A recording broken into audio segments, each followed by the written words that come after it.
All right, everybody, I think we are ready. I'm Jeanine Tripodi, and welcome to Communicate with Confidence and Clarity. Let me go ahead and just jump right in and share my screen. I think I did that right. All righty, perfect. Pardon me while I look all over because I have multiple screens. All right, here we go. Let's just get started. So welcome and thank you for joining the workshop today. For those of you who are here live, this will be recorded, but all of the participants are going to remain off camera. And I really do want to keep this to 30 minutes. So for those of you who are on a time crunch, we'll have an opportunity at the end to have a live Q&A. I will drop off the recording.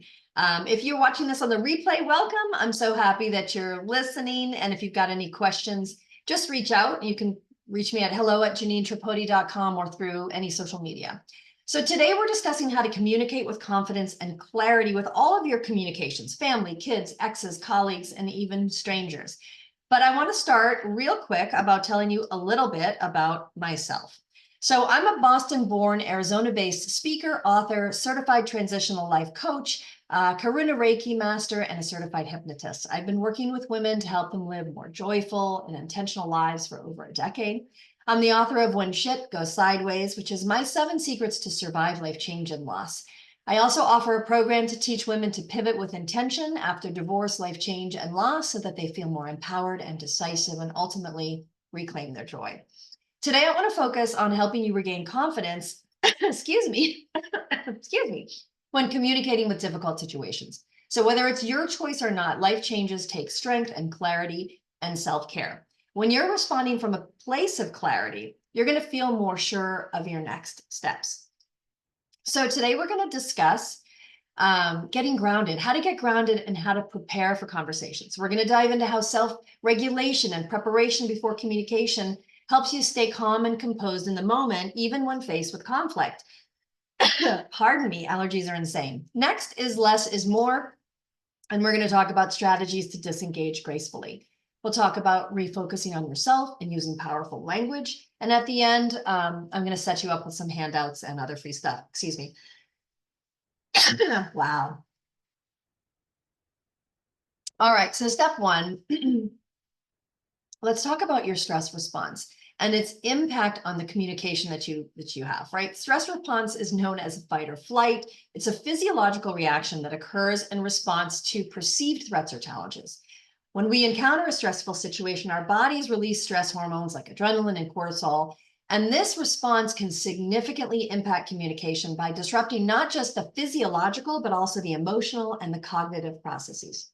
So recognizing and managing your stress is super essential. How does the stress response impact communication? Well, there's physical symptoms. Stress triggers physical changes in the body, like an increased heart rate, rapid breathing, muscle tension, sweaty palms. These physical symptoms can make it difficult to focus, to think clearly, and to speak calmly during communication. Emotional reactivity is another way it is affected, and these can amplify. So stress amplifies anger, fear, frustration, anxiety. And when we're in this heightened state of stress, we could be more prone to reacting emotionally rather than responding thoughtfully, which can lead to misunderstandings, escalations, and conflict, and all that stuff. Then there's the cognitive impairment. This chronic stress or acute stressors, they can impair your cognitive function, including your memory, your attention, your decision-making abilities. When you're stressed, our ability to process information and communicate effectively is compromised. And that, again, can lead to more misunderstandings.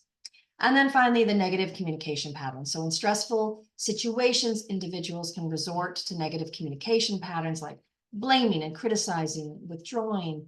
And these patterns, they further escalate conflict and hinder communication. This also includes a misinterpretation of cues, right? So when you're in this state, it is super easy to misinterpret nonverbal and verbal cues. So how are you going to regulate and prepare before communication? Well, you create a regular practice to manage stress so that it is available when you need it. You can't always anticipate these kinds of situations, right? You want to think of it like building a muscle. You got to get it strong so that it's accessible when you need to do some heavy lifting. So I encourage everyone to create a daily practice of whatever feels best, and it's really a no stress practice, right? Something like deep breathing for a few minutes. Deep breathing helps to activate the body's relaxation response. It calms your nervous system.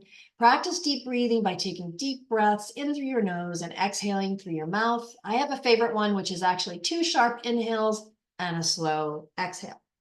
Mindfulness techniques. Mindfulness involves paying attention to the present moments without judgment. So before communication, I encourage you to engage in mindfulness techniques like body scans and mindful breathing. Visualization is super important. This involves imagining a positive outcome or scenario before the communication happens. Visualizing communicating confidently and effectively in challenging situations. So picture yourself remaining calm and assertive and really in control and self-regulated. Visualizing success really does help boost your confidence and reduces any sort of performance anxiety. And then, of course, grounding exercises. Grounding techniques will connect you in that present moment and in the environment around you. So engage your senses, focusing on sights, sounds, smells, tastes. It can all help anchor you in the present moment and alleviate those feelings of stress and anxiety. Positive affirmations are a huge one for me. However, you really have to believe them, right? So these are self-statements that boost your confidence. You can repeat things like, I am confident and capable, or I communicate with clarity and assertiveness. And these can help you reinforce these beliefs about yourself, but they have to come from you. So you don't want to just read someone else's affirmations. You really have to feel it to believe it. And if you don't believe it yet, write one that you want to believe. Make it specific and emotional and personal. It's got to resonate with who you were, who you are, or who you want to be. Okay, that's the key to positive affirmations. All right, so let's jump into boundaries. Knowing your boundaries before you're in the moment is so much easier to enforce them. Boundaries can be a whole workshop in and of itself, and I have a digital download I'll get you after this, which has a lot of information. But for this workshop, we're going to just focus on a bird's eye approach to setting boundaries. Boundaries are personal limits that define acceptable behavior, interactions, and expectations in relationships. They help you maintain a self-respect, autonomy, and emotional well-being. There are physical, emotional, mental, and time boundaries. Obviously, physical is your personal space and touch. Emotional boundaries relate to your feelings, and mental are really around your thoughts and your opinions. And obviously, time is involving managing your time and your priorities. You have to know your limits in order to reinforce them. And enforcing them is the ultimate form of self-respect. Okay, so identify some personal boundaries. Reflect on your own boundaries and identify areas where you may need to set some limits. You can consider some past experiences or current relationships where boundaries have been challenged or violated. And then get ready to communicate your boundaries assertively. I want you to use statements like I to express your needs and your preferences clearly and directly. Like, I feel uncomfortable when you speak to me in that tone of voice. Please speak to me respectfully. Do not apologize or fill in silences, and always remember that no is a complete sentence and it doesn't require an explanation. Set clear consequences. For example, if you continue to raise your voice at me, I'm going to need you to end this. I'm going to need to end this conversation. I want you to practice self-care. I think I may have skipped. No, that's not right. We'll go back. I get on a tangent. So stick to your boundaries. Just remember that there is no negotiation when it comes to boundaries. And this is why preparing ahead of time is really super helpful so that you can access it in the moment of conflict. You will feel more sure and more confident when you've thought through what you will and you won't tolerate. All right, now I think I'm ready to move to the next slide. This is about intuition. Yes. So this is my favorite and most important to me. Intuition is your inner guidance system. It's that inner knowing and nudging that comes like almost inexplicably. It doesn't bargain and it doesn't rationalize. So my biggest tip is that you don't have to explain your intuition to anyone else, and it does not need to make sense to anybody else. Intuition is a natural born gift, and some people just haven't unwrapped it yet. I've been teaching about intuition for over a decade. I have a separate workshop that dives into it in detail. I host live Q&As about intuition. I really do believe that intuition and trusting yourself is the root of living between a balanced life between the physical and the non-physical. And we really do need both to live our, I hate saying our best life, but that's what it is. Intuition is fast and clear. It's not anxious or fearful. Okay. So when you know something and you can calmly feel it's certain, that's your intuition talking. The trick is understanding the difference between fear and intuition, and then understanding how to decipher your own code, and then trusting what you get. So if you go to my website, JanineTripodi.com, you can download a free guide that is all about deciphering your code. It's useful, it's practical. I got a lot of great feedback from clients. Okay, I got a timer ticking here and I'm trying to get through this fast. So how do you stay calm and composed in the moment when you're faced with conflict? You pause and you breathe. Take a moment to pause before responding. Inhale deeply, exhale slowly to activate that relaxation response, right? Give yourself that mental break to collect your thoughts. Something that I really love to do is to tap my chest right here and repeat several times, either in my head or out loud. That's not my story. That's not my story. And whether it is or it isn't my story, those words are going to help your brain interrupt the current response, and it brings you right back into your body, your heart chakra, and it gives you an opportunity to reset. It's super helpful. It may not always make sense, but try it. All right, practice active listening to what the person is saying rather than formulating your response. Active listening it demonstrates respect, right? And it can diffuse situations. Then there's the nonverbal cues, maintaining open body language, avoiding crossed arms and defensive postures, making eye contact, which conveys your attentiveness and sincerity, but it also conveys that you're calm and you're steady, as will the tone of your voice, right? Alrighty, so empathize. Many of my clients cringe at this one because they feel like their empathy got them lost in their relationships in the first place. But when you're in a high conflict situation, empathy can actually be disarming to the other person. So try to understand their perspective and emotions. However, please do not lose sight of your own perspective and of the facts. And remember that you can express empathy by acknowledging someone's feelings, even if you disagree with their point of view. You can use phrases like, I can see how you might feel that way. Doesn't mean you're agreeing with them. You understand their perspective. Alrighty, so set boundaries. We talked about this. Firmly and calmly assert your boundaries and expectations. Number 6, focus on solutions, not blame. Shifting that focus from assigning blame to finding solutions really helps progress the communication. So open-ended questions that prove that are like helpful for problem solving, right? There's always a timeout. If you are getting escalated, just take a timeout. Say, I need to come back to this conversation. Using I statements really takes that blaming off, right? I statements expressing your own feelings, like I feel frustrated when, instead of saying you always. Basic but important. Good reminder. Maintaining your perspective. Please remind yourself of the bigger picture and the long-term goals. Avoid magnifying the importance of that current conflict, and always ask yourself, like, what's the end game here? What's the end game here? That has helped me so much through my life. And number 10, common ground. Sometimes it's super helpful. If you find some common ground, you can foster some sense of unity to take it to the next step. Don't compromise yourself in the process, okay? Alrighty, so I really want to emphasize the importance of the pause. Taking that moment to collect your thoughts before responding. Breathing and grounding yourself. Imagine that you're within these castle walls and you're protected, and then speak. And if you're dealing with a high conflict person or a bully, they will often try to elicit an immediate impulsive response to maintain control. So pausing allows you to respond with clarity and with intention. Use your breath as a pause. Speak slowly. If they're not allowing you to pause or they begin to interrupt you, use their name and hold a finger up and engage eye contact like this. Jeanine. Then I want you to disengage eye contact so they know you're not opening the floor to them. You're thinking. And then you can say, Jeanine, followed by the phrase. Getting my acting on here. Jeanine, I want to respond thoughtfully. Keep your finger up until you're ready to actually talk, okay? And if they continue to interrupt, you can keep your voice low and repeat their name in the phrase. Jeanine, when you interrupt me, I can't hear you. When you interrupt me, I can't hear you. Jeanine, I can't hear you when you interrupt me. This all cues that person that you're in control, you're calm, and you're processing. You're not being dragged into their dialogue, right? So stand your position. That's always been helpful to me. All righty. Step 2, less is more. Let's talk about some strategies to disengage gracefully.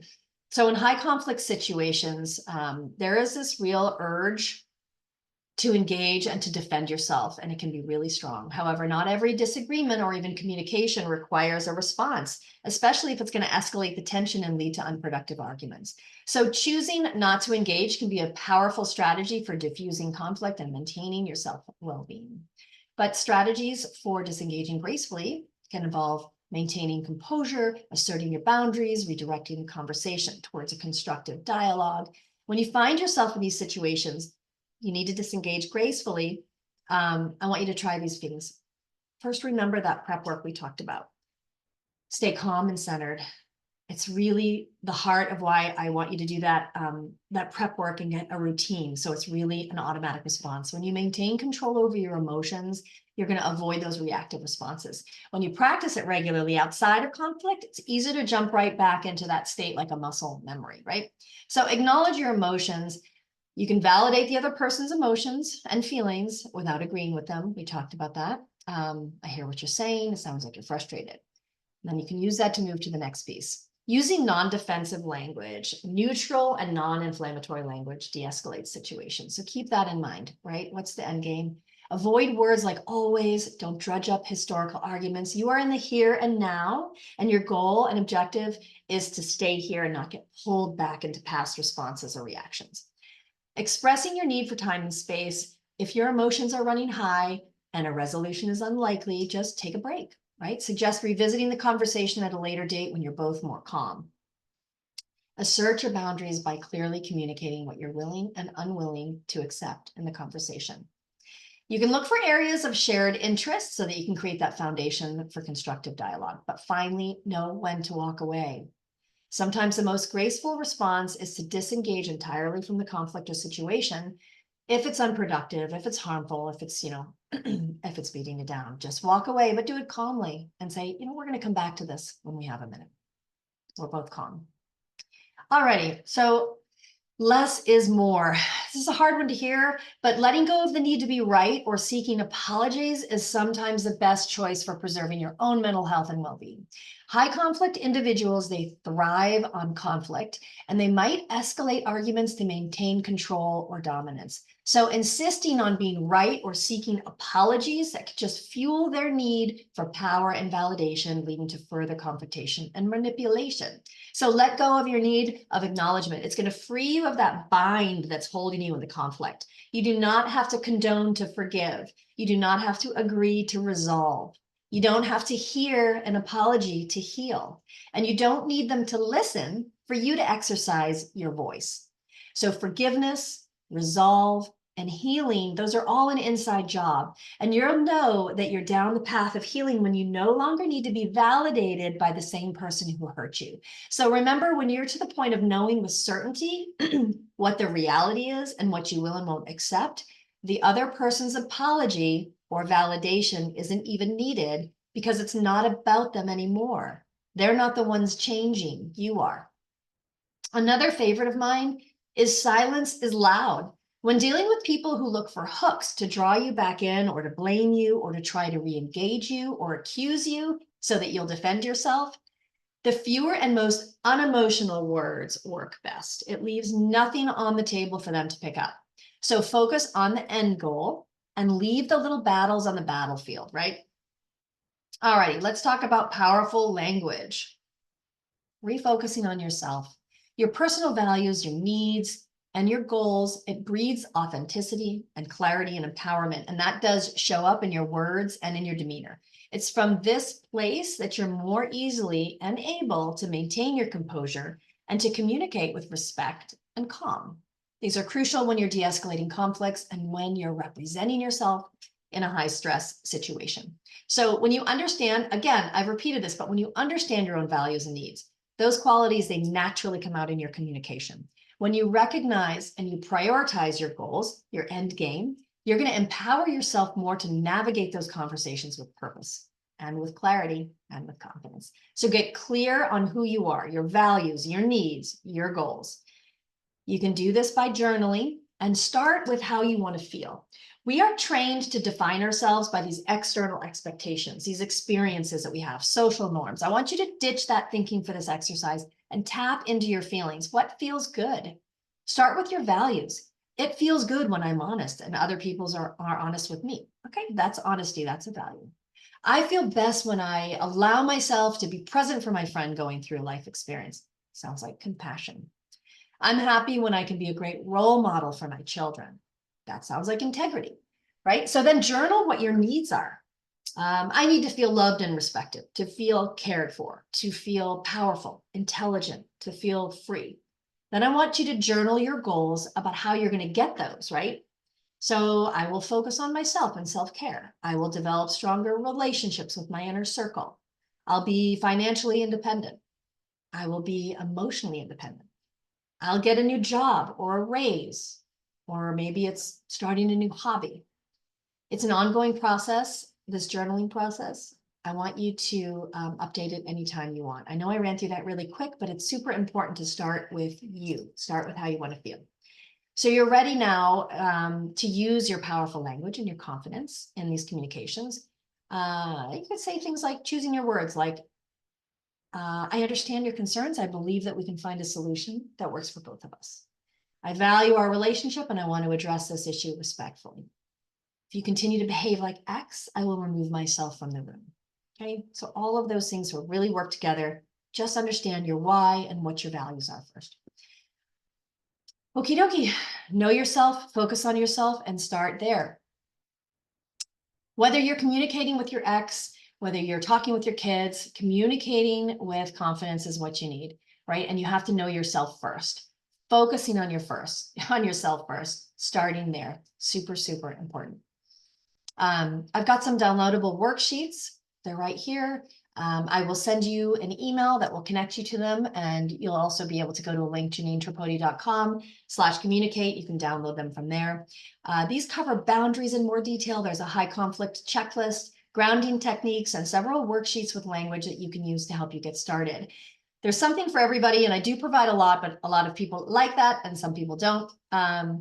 You can also go to JanineTripodi.com and click on the downloadable intuition worksheet. So, alrighty, so we have learned some strategies and techniques to prepare for difficult conversations and to enhance your skills in communicating. Those who communicate clearly and effectively and decisively, they know what they want and why.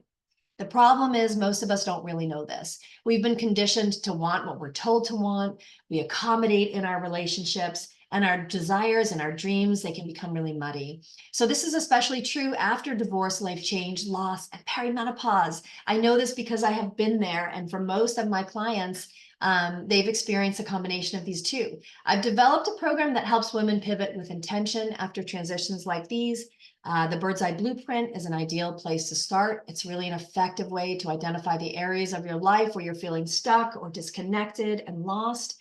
We'll dive into how you want to feel and why, and it is one-on-one. I'd work with you directly. We explore blocks, core beliefs, the stories that you're telling yourself, those conscious, subconscious, and energetic roadblocks. All of those things could be keeping you from pivoting with intention. We're going to use all of these parts of you in a blueprint for your next steps. It's the perfect place to start if you want to trust your voice and your intuition before the static around you, if you want clarity in your life, to feel confident in your next steps, and frankly, if you're tired of feeling disconnected or lost or unsure of how you want to move through the world. So I will leave it at that. If you'd like more information, you can reach out via email, hello@JanineTripodi.com. You can go to my website, JanineTripodi.com. I'm on Facebook as Jeanine Tripodi Coaching and Instagram as Jeanine Tripodi. So thank you again so much for coming. I will be emailing you the link for those downloads if you didn't get it. For those of you who are live, stay on. I see we've gone probably about 25 minutes, so we've got some time to chat. If you've been listening to the replay, thank you so much, and feel free to reach out.